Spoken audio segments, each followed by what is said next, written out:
Hi, I'm Dr. Kathleen Coates. I'm the owner of Coates Hearing Clinic in Smithfield. I wanted to create this video today to review with you some recommendations that we have for different types of mask use, especially when you wear hearing aids behind the ear. So here are some suggestions that have worked well for our patients, because with the masks that sit behind the ear, it can change the positioning of the hearing aid and affect the benefit, but it can also pull off the hearing aid. So we want to be safe with the use of masks. So I'm going to go through some of these recommended types of masks that work a little bit better.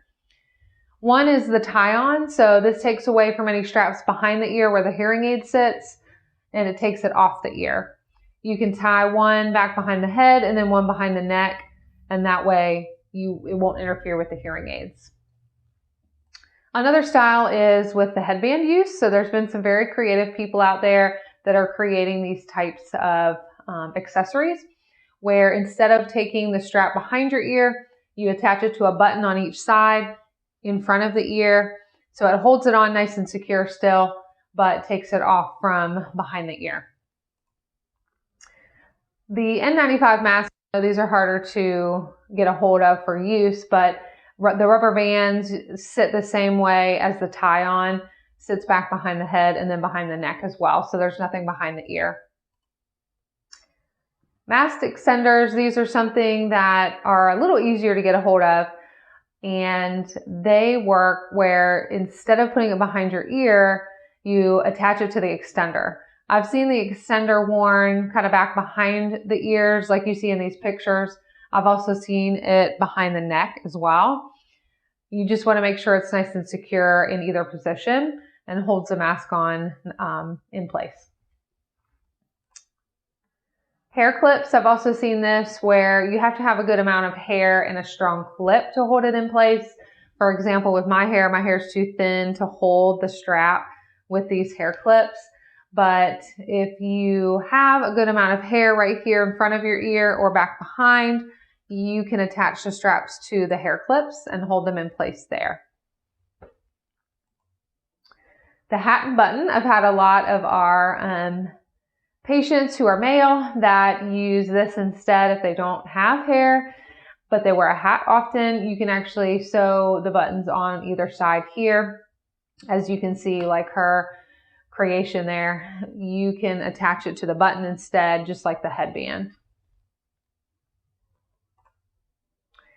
We're working on getting some clear masks like this for our clinic, but also for family members of patients who have hearing loss, because lip reading does play a significant role in being able to communicate best. So sometimes without that, the lip reading to fill in the blanks, it can be more challenging to hear during this time. Even if you have normal hearing, hearing through a mask is more difficult. So we are working on this to get more available in the general public as well. So hopefully we will know soon on when more of these will be produced, so we can keep you posted on that. There are some available now, but they just don't have FDA approval, so we're waiting on that approval before we start wearing them. Some communication strategies for while you're wearing a mask, especially if you're interacting with someone who does experience hearing loss. Just to be patient during this time, repeat back, what you heard. Make sure you ask for someone to repeat. And we know that, without being able to see your face, it can be challenging. So relying on some of the other facial cues, like your eyes, how you say you smile with your eyes.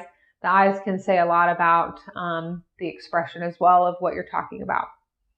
If there's a lot of background noise around, make sure you move to a quieter area. That will make it easier to hear as well. Use technology. I know this is something that's easier said than done sometimes, depending on the type of devices that you have or the technology that you have available to you. But there are some really great free apps out there that work really well.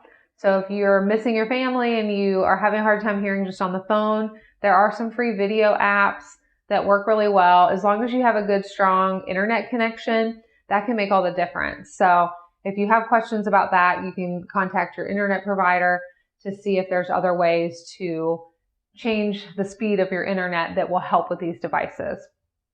Lots of different video apps available out there depending on what works best for you and your family. Captioning is another important part where it's great to be during this time in all these technology advancements. There are lots of free apps that can transcribe your conversation. So if you're having a hard time understanding someone, or if you go to the doctor's office and you're having a hard time hearing them and it's so important, you can turn on these transcription apps and it will read out what's being said live. That way, if you misheard something, they can repeat it into the app. You can read it real quick and then move on with the conversation. There are also different captioning methods for different meeting apps like Zoom that you can request captioning ahead of time. So if your employer is requiring a Zoom meeting and you know you're worried that you won't be able to follow the conversation because of the hearing loss and not being there in person, just request that they have captioning services for you or to be able to provide a printout at the end of the meeting. We are open and we're here for you if you have any questions, or if you have seen something that has worked for you as far as, using the mask that you didn't see on this presentation. Please reach out to us. We'd love to share it with our patients, share your experience and what has worked. We are also open doing curbside telehealth and some in-house one-on-one visits, one patient at a time. And we're using all the necessary PPE and sanitization in between every patient. So call us if you need us. We're here. I hope this has helped. Take care.